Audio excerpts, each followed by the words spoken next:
کوئی جملہ شریعت مطہرہ کے خلاف ہو تو اہل سنت و جماعت کے اندر یہ طریقہ کار ہے، چاہے کتنا بڑا عالم ہو، کتنا بڑا بزرگ ہو، اس پر باقاعدہ اسٹینڈ لیا جاتا ہے اور پوچھا جاتا ہے کہ آپ کی بزرگی اپنی جگہ پر ہے، لیکن یہ مسئلہ جو آپ نے بیان کیا ہے یہ تقاضا ناموس و عزت رسول کے خلاف ہے، یہ صرف اہل سنت فکر امام احمد رضا والوں میں ہوتا ہے، دوسرے پردے ڈالتے ہیں، ہمارے وہاں براہ راست بات ہوتی ہے کہ حضرت آپ کا ہاتھ بھی ہم نے چوما تھا، آپ کا ادب بھی کیا تھا، آپ کے پیچھے نماز بھی کی تھی، لیکن آپ ہماری منزل نہیں تھے، منزل حضور تھے، آپ جب تک ان کے طریقے پر تھے ہم نے ادب کیا، اب یہ بات جو آپ نے کر دی ہے، یہ کام جو آپ نے کر دیا ہے، یہ بات کام جو ہے یہ حضور کی عزت کے خلاف ہے، یا تو توبہ کیجیے یا ہم آپ سے جان چھڑاتے ہیں۔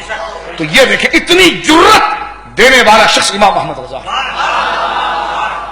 عشق رسول کے اندر اتنی جرت دینے والا امام احمد رضا ہے۔ اور اپنے انتقال کے وقت آپ نے جو وصیت کی تھی وہ کیا تھی؟ امام احمد رضا نے یہ وصیت کی کہ تمہارے سب سے بڑے پیر، تمہارے بہت بڑے بڑے عالم، اگر ان کی عزت و تکریم کرو، کرنا چاہیے، شریعت کا لازمہ ہے، لیکن فرمایا خدا نہ کرے، خدا نہ کرے تمہارے بہت بڑے بڑے پیر مغاں، تمہارے بہت بڑے عالم کہلانے والے، اگر وہ بال برابر بھی آمینہ کے لال، گنبد خضرا کے مکی، اللہ کے محبوب اعظم، اللہ کے نائب مطلق جناب محمد رسول اللہ صلی اللہ علیہ وسلم کی ادنا سے بھی بے ادبی کرے تو امام احمد رضا فرماتے پھر ان کی پیری کا لحاظ نہ کرنا، کیونکہ ان کی پیری کا لحاظ حضور کے ادب کی وجہ سے تھا،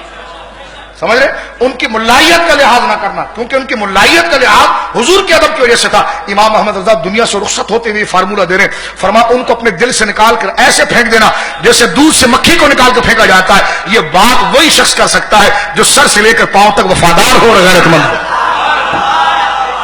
ایسی فکر بندے کے ذہن میں کیسے آتی؟ یہ فکر اس کے اندر آتی جس کا مزاج ایسے ہوتا ہے اور جس کا ماحول ایسا ہوتا ہے۔ اور ماحول کیسا ہے؟ فرمایا نا آپ نے کہ اے رضا تیرے دل کا پتہ چلا بمشکل،